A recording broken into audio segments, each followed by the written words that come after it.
Bienvenido a la Escuela Sabática Universitaria, me da mucho gusto saludarte. Durante este trimestre juntos hemos estudiado el Evangelio de Mateo. Sí, hemos estudiado acerca de la vida de nuestro Señor Jesucristo, desde su nacimiento hasta hoy, que es la lección número 13, la cual habla de la crucifixión y la resurrección. Maravillosas enseñanzas hemos aprendido y hemos recordado. Eso nos llena de esperanza y nos recuerda que aquel quien murió en la cruz del Calvario y resucitó está pronto a regresar para llevarte a ti y a mí con Él y así estar juntos por toda la eternidad. Así que en los siguientes minutos hablaremos de la crucifixión y la resurrección de Jesucristo. Quédate con nosotros, no te vayas, estamos en la Escuela Sabática Universitaria.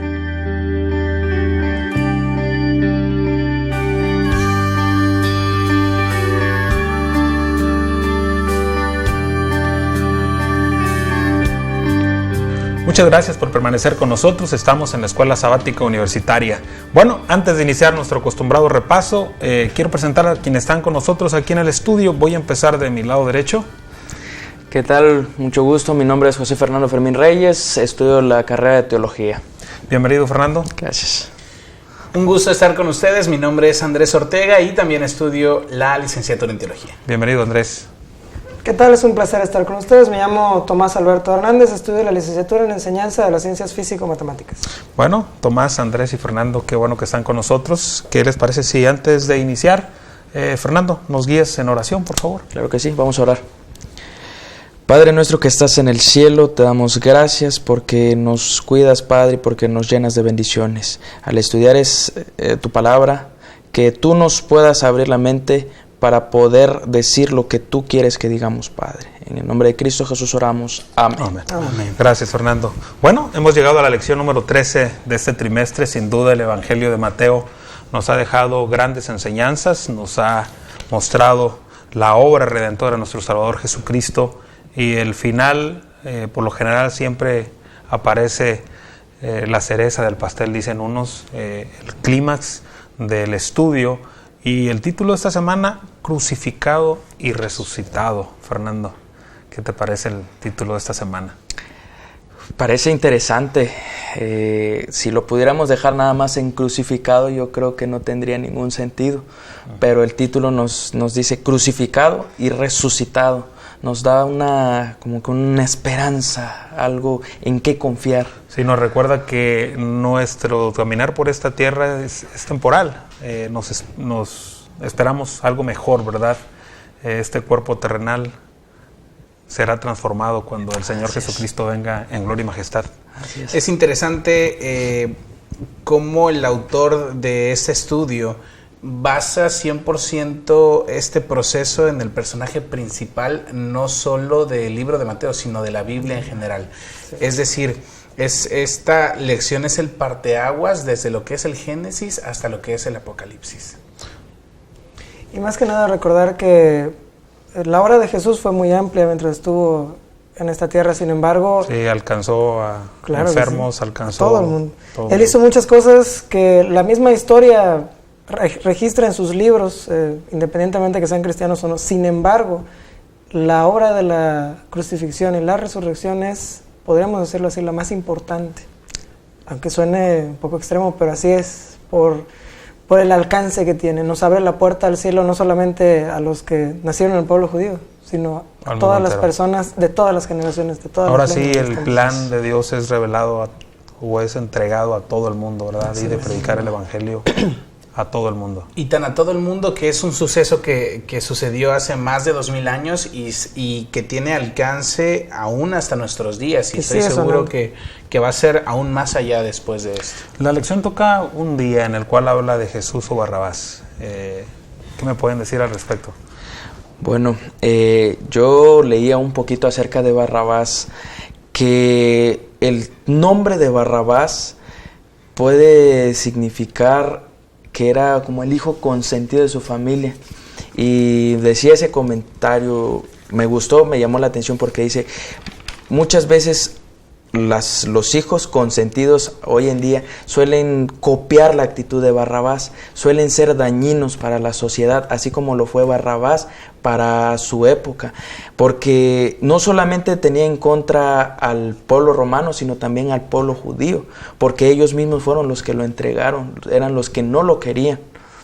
Y qué curioso, ¿no?, que aquellos mismos que lo entregaron eran los mismos que estaban pidiendo su libertad. Sí. Importante contextualizar quién era Barrabás. Posiblemente de los dos ladrones que fueron crucificados a los costados de Jesús, él es el que tendría que estar al centro, número uno. Número dos, su ¿por qué razón nombre tendría que estar al centro? Porque era un ladrón. Y algunos escritos mencionan que posiblemente estos dos eran secuaces de Barrabás. El nombre de Barrabás significa hijo del Padre. Hijo del Padre.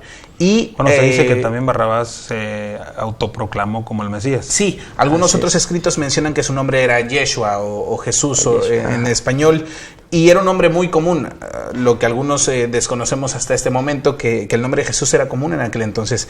Y si Jesús significa Yahvé salva, el nombre de Barrabás era Yahvé salva, hijo del Padre. Y la escritora Elena White, menciona que este hombre aseveró ser el Mesías, es decir, se aprovechó de las profecías que existían hasta aquel momento para autoproclamarse como el Mesías. Se autoproclamaba el Mesías y él buscaba un reino terrenal, buscaba la libertad por la fuerza. Por la fuerza. Bueno, la misma autora Elena de White menciona que bajo el manto del entusiasmo religioso se ocultaba un bribón empedernido y desesperado que solo procuraba cometer actos de rebelión y crueldad. Y lo interesante es que el pueblo lo eligió a él para ser liberado.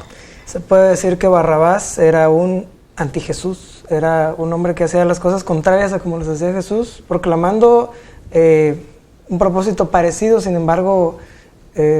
hablaba de libertad, pero era una libertad pero era una diferente. libertad pasajera, o más bien una libertad que solamente lo beneficiaba a él.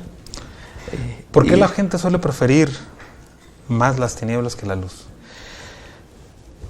Es un tema duro, pero suele pasar eso. Preferimos el dolor, preferimos aquello que nos hace daño, aún sabiéndolo, porque ellos sabían quién era Barrabás, sabían que era un asesino. O sea, para ellos era algo emocionante buscar la libertad de la esclavitud, de la esclavitud del pueblo. Y haciendo referencia a eso de la esclavitud, el pueblo romano acostumbraba a soltar esto porque se hacía en la Pascua, y en la Pascua celebraba la salida de Egipto. Entonces hay un contraste ahí de una liberación. En ese momento se estaba liberando a Barrabás, pero ellos no podían ver más allá de que esa liberación de Barrabás significaba para ellos también una liberación futura. No solo algo terrenal, sino hacia el pecado.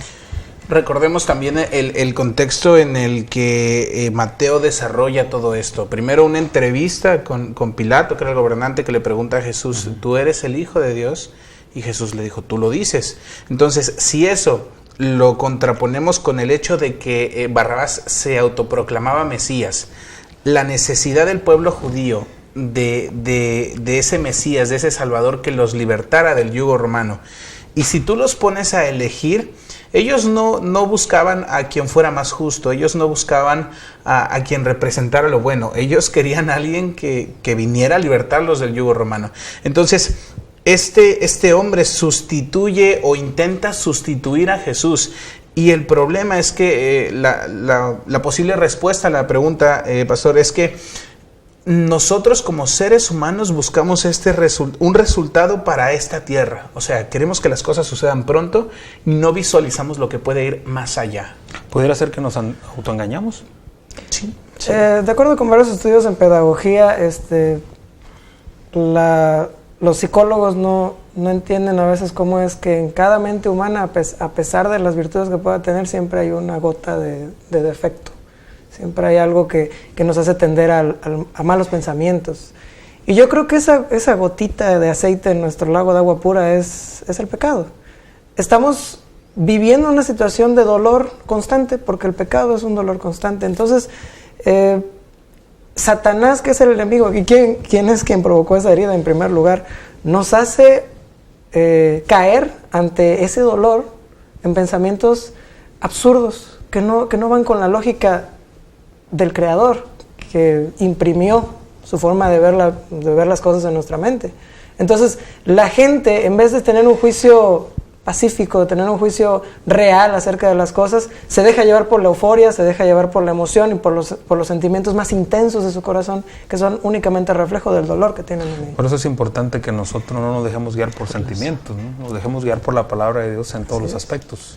Bueno, la lección menciona que eligen liberar a Barrabás y la historia continúa para que se cumpla lo que la profecía dice, que el Mesías moriría en la cruz del Calvario. Un punto más acerca de... al estar liberando a Barrabás, se puede ver claramente el plan de Dios, el sustituto, porque Jesús estaba tomando el lugar de Barrabás. Entonces estaba tomando el lugar nuestro, el lugar de toda la humanidad caída. Y no era una simulación. Era la vida real. Otro punto importante es la intención de Pilato cuando cuestiona al pueblo. ¿A quién escogen? ¿A Jesús o escogen a... ¿Qué movió a Pilato? A Barrabás. Yo creo que el Espíritu Santo.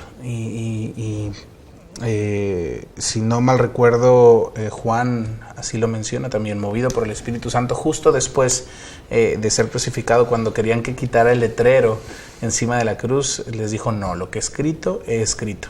Pero lo interesante de esto es que Pilato posiblemente buscaba crear ese sentimiento de justicia real en el pueblo de Israel en ese momento, y no lo logró. Y es interesante, como lo decía Tomás, que la atmósfera de pecado en la que vivimos nos rodea tanto que a veces logra enceguecernos y no permite actuar al Espíritu Santo en nuestras vidas. Entonces, ¿no será que Pilato no permitió que el Espíritu Santo dirigiera? Porque él pudo haber dicho: este hombre es justo y este Barrabás debe ir a la cruz, ¿no? Era parte del proceso, porque si no, no se hubiera cumplido la profecía. Pero vamos a un paso más allá. En nuestro tiempo muchas veces nosotros tenemos que definir entre qué es en ir hacia lo correcto o ir a lo equivocado, ¿no? Entonces, nosotros, vuelvo a mencionar, como hace un momento, el dejarnos guiar por la palabra de Dios marca la diferencia. ¿Por qué? Porque no podemos negar lo que tú mencionaste, de que dentro de nosotros hay una tendencia al mal. La palabra de Dios lo dice: no hay bueno ni aun uno. Nosotros tomamos decisiones muchas veces basados en nuestra comodidad, en que no quiero perder mi estatus, en que mi nombre se va a ver manchado, o me estoy arriesgando de más por alguien, cuando nosotros somos invitados a extender la mano, a dar lo mejor en favor de los demás. Y si hay o si debe existir algo de grandeza, no es la grandeza que usualmente nosotros mencionamos. Es entre más humilde, más el carácter de Dios se ve reflejado en ti. Bueno, vamos a ir a un corte, así que vamos a regresar más para seguir hablando de este evangelio maravilloso, el evangelio de Mateo, hablando de la crucifixión y la resurrección de nuestro Señor Jesucristo. Quédense con nosotros, no se vayan, estamos en la Escuela Sabática Universitaria.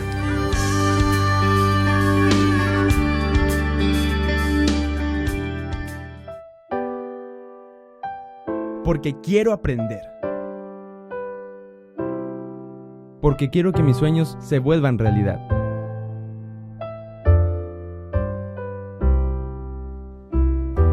Porque quiero descubrir.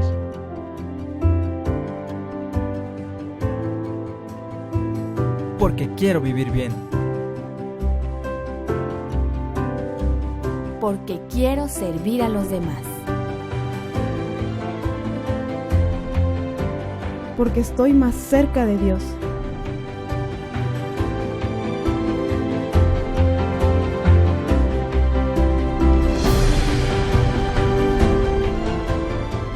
porque queremos triunfar en la vida y más allá. Universidad de Montemorelos, la experiencia del conocimiento.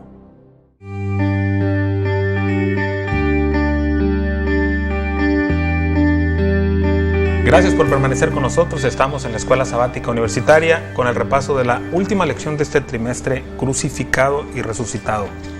Nos quedamos en el punto donde Jesús es el sustituto de cada uno de nosotros en la cruz. Fue el sustituto también de Barrabás, y es importante que esta parte sea central.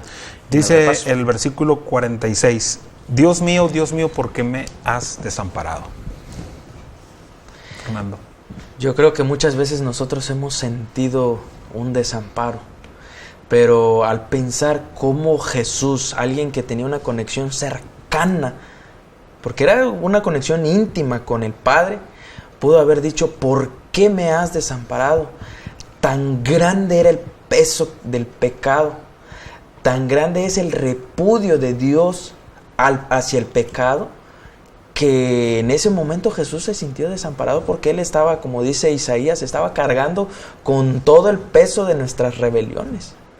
Sí, Andrés. Alguien alguna vez mencionó que hacíamos mucho alboroto por el pecado si no se sentía nada. Y como Jesús menciona eso: Dios mío, ¿por qué me has desamparado? Y la realidad es que Él cargó todo el pecado del mundo sobre sus hombros. Y es impresionante ver cómo Él dice: Dios mío, a pesar de la situación tan complicada que estaba viviendo, su fe no decrecía, sino aumentaba. La lección menciona que las tinieblas que rodeaban la tierra en ese momento simbolizaban el juicio divino, es decir, toda la carga, toda la ira en contra del pecado la sintió nuestro Señor Jesucristo. De igual manera menciona que Jesús realmente cargó la ira de Dios contra el pecado. La penalidad por nuestras transgresiones cayó sobre Él, y su alma se llenó de espanto al cargar el peso de nuestra culpa sobre sí mismo. A mí me encanta la frase: cuán malo es el pecado a la vista de Dios, que requirió que un miembro de la deidad sufriera el castigo para que seamos perdonados. Cuán malo es el pecado a la vista de Dios, que nos dio ese regalo, la oportunidad de no sufrir la paga del pecado, que es la muerte. Era necesario que alguien de la deidad bajara y fuera sustituto de nosotros, alguien en el que no hubiera mancha, fuera sustituto de nosotros, como lo dice Hebreos. Pero también recordemos que tenía naturaleza humana. Sí. Entonces, la fidelidad que Él tuvo hasta morir, porque pudo haber dicho no. Porque Él vino a vivir la vida que Adán debió vivir. Así es. Sí, Tomás. No podemos negar que a veces vivimos rodeados de atrocidades. Vemos en los medios de comunicación cosas que a veces nos causan un shock en nuestro sistema, y eso es fruto del pecado, eso es lógico. Sin embargo, esa intensidad tiene la misma intensidad los dos pecados más pequeños también. Ahora, si nosotros nos horrorizamos cuando vemos las cosas horribles, las atrocidades de este mundo, imagínense ahora que te pares frente a un juzgado y todos te señalan diciendo: tú hiciste todas esas, vamos a decirlo así, barbaridades de las que te estamos culpando, y aparte ser inocente, aparte no haberlo hecho. Y no fueron 100,000 pecados, no fueron 500,000 pecados, fueron todos los pecados de todas las generaciones humanas, desde antes de Jesús hasta nuestros días. Esto nos recuerda cuán serio es el pecado ante los ojos de Dios, ¿no? Sí. Bueno, la lección menciona que murió en la cruz del Calvario, y a veces la gente puede decir: una muerte significa la derrota final. Pero ¿qué pasó después de esa muerte que nos llena de esperanza a ti, a mí y a cualquier miembro de la familia humana? O sea, una muerte a nuestros ojos es ya, acabó, ya no hay más. Pero Jesús mismo había hablado acerca de una promesa Cuando le dijo él a los fariseos, derriben el templo y en 3 días yo lo vuelvo a edificar. Pero estaba haciendo alusión a su resurrección. Podemos encontrar ahí que tal vez pues es un punto determinante para nuestra esperanza. ¿Por qué? Porque si solamente hubiera muerte, pues podríamos decir que hubo victoria de parte de Satanás. Podemos ver que aquel que venció la muerte, que fue capaz de resucitar a otras personas, no pudo vencer él mismo la muerte. Mas no fue así. Él regresó de la muerte y resucitó triunfante. Y permanece vivo hasta luego. Sí, la Escritura dice en 1 Corintios capítulo 15, versículo 14, y si Cristo no resucitó, vana es nuestra predicación y vana es también vuestra fe. Tan importante fue la resurrección de Cristo como su muerte. Es decir, no podemos colocar un valor más alto a uno que al otro. No podemos exaltar más la resurrección que la crucifixión. Es tan importante cada uno de estos dos. La muerte de Jesús tenía que ser seguida por la resurrección, porque en la resurrección de Cristo tenemos la seguridad de nuestra resurrección. Y en su muerte tenemos la seguridad de la muerte de nuestros pecados. Recordemos que el pecado entró por un hombre de naturaleza perfecta, que era Adán en su momento. En cuanto él prueba el pecado, esa naturaleza se desaparece, se vuelve como nosotros, gente corruptible que al primer frío ya nos estamos abrazando solitos, al primer calor ya estamos sudando. O sea, Adán perdió la divinidad que él mismo poseía, porque estaba recién creado por Dios. Cuando Jesús cuando Jesús resucita, gana para sí mismo, para un humano, para un ser carnal, gana esa divinidad nuevamente y nos la regala a nosotros también. Nos da el privilegio y la oportunidad de heredar la vida eterna, ¿no? Así es. Hay una expresión muy interesante que se encuentra en el capítulo 28 del Evangelio de Mateo. En el versículo 18 dice: Jesús se acercó y les habló diciendo: toda potestad me es dada en el cielo y en la tierra. ¿Por qué se le dio esa potestad en el cielo y la tierra? Hablando acerca de esa declaración, yo me puse a leerlo en los otros evangelios, y esta declaración solamente lo encontramos en el libro de Mateo. Ni en Marcos, ni en Lucas, ni en Juan se menciona antes de que Jesús ascienda de que la potestad, toda la potestad le es dada en el cielo y en la tierra. Encontramos una referencia con estos versículos en Daniel 7, me parece, donde se le otorga al Hijo del Hombre todo el poder. Ahora tiene todo el dominio sobre la tierra. Ahora Él es quien está a cargo, vamos a decir así. Es como el rey de este mundo, aunque otra persona lo esté gobernando. Por eso toda la potestad, todo el poder, dice, se le fue dado no solamente aquí en la tierra, sino ahora también en el cielo. Ahora... Y podemos decir que le pertenecemos doblemente, ¿no? Le pertenecemos por creación y le pertenecemos por la redención que hizo posible en la cruz del Calvario. ¿Y qué permite su muerte en la cruz del Calvario? Y eso aparece en los siguientes versículos. Dice: toda potestad me es dada en el cielo y en la tierra, por tanto, nos da autoridad. Dice: id y haced discípulos a todas las naciones, bautizándolos, dice, en el nombre del Padre, del Hijo y del Espíritu Santo. La gran comisión ahora se nos es entregada. Fernando, Tomás, Andrés. Es una responsabilidad entregada por la persona que hizo posible todo esto. Es una misión que no se le dio solamente a los ordenados, a los que estuvieron pegados de Jesús, sino todos los que recibimos el privilegio de tener la oportunidad de volver a vivir nuevamente cuando Él venga por segunda vez. Todos los que tenemos esa esperanza debemos de llevarla a otras personas, porque en realidad, si este mundo va a pasar y si este mundo se va a acabar, como dicen las corrientes, como dice la ciencia, por ejemplo, como dicen los filósofos, que pues a este mundo no le queda esperanza, pues entonces debemos de decirle a las personas: hay algo más. No se dejen llevar por lo que el enemigo dice. podemos ser eternos, pero solamente volviendo a quien nos hizo eternos en un principio. Okay. Y me gusta más adelante en el versículo 20 que dice enseñándoles, enseñándoles. Muchas veces nosotros recibimos esta comisión, pero menciona la escritora Elena G. White que es una labor que incluso los mismos ángeles quisieran hacer, pero fue encomendada a seres humanos. Seres humanos, cada uno de nosotros tiene esta noble labor de llevar este mensaje, como dice Romanos, este evangelio que tiene poder, ¿para qué? Para salvación. Le podemos decir a la gente, oye, mira, hay algo que te puede ayudar, que si tú estás viviendo en pecado, que si tú estás viendo los estragos del pecado en tu vida, que si tú no puedes ver más allá de la muerte, mira, hubo alguien que vino, murió, y no solamente eso, resucitó y está vivo.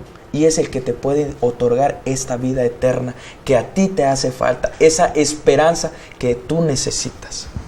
Me gustaría añadir algo más. Murió, resucitó y está próximo a venir. Así a mí me es. gusta mucho en estos versículos la palabra id.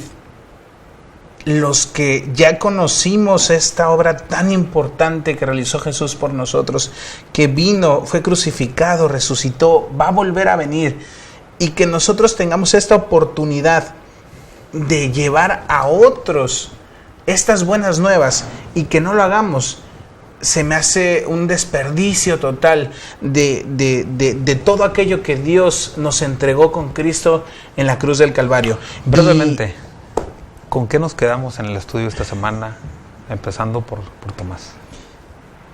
Vivimos en un mundo de pecado, todos, sin excepción, tenemos una herida que nos duele. Todos, sin excepción, tenemos necesidad de sanarla. Por eso Cristo vino a morir y a resucitar, para dar la solución, la cura a esta herida. Andrés.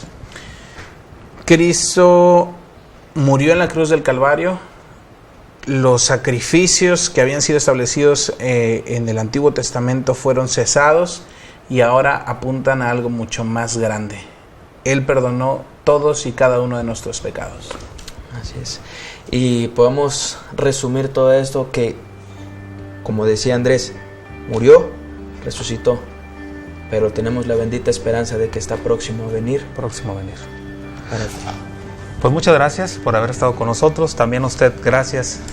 Que Dios les bendiga. Nos vemos la próxima semana en un nuevo trimestre, pero sin duda el Evangelio de Mateo nos ha dejado grandes enseñanzas. Que Dios les bendiga.